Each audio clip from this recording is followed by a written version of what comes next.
পশ্চিম ব্রাহ্মণপাড়া ঐতিহাসিক বাণিজ্য রাজধানী হচ্ছে ঐতিহাসিক সাহেবাদ বাজারের ঠিকিরা।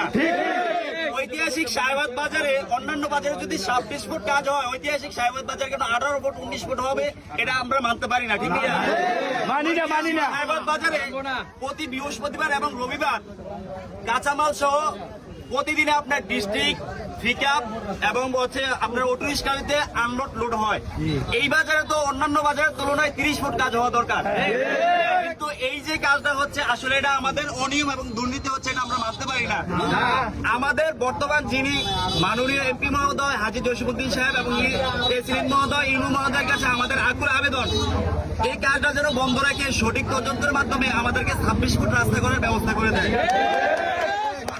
যেই সরকারে বাংলাদেশে থাকুক না কেন, এই ঐতিহাসিক সাহেবাদ বাজারের মধ্যে পশ্চিম ব্রাহ্মণপাড়ার মধ্যে দ্বিতীয় সবচেয়ে বেশি আপনার খাজনা পায় ঐতিহাসিক সাহেবাদ বাজার থেকে। তো আমরা এটা মানতে পারি না। অবশ্যই আমাদের দরকার ঐতিহাসিক সাহেবাদ বাজারে সঠিক তদন্তের মাধ্যমে যেন রাস্তা বাড়ানো হয়, আমাদের এই দাবি।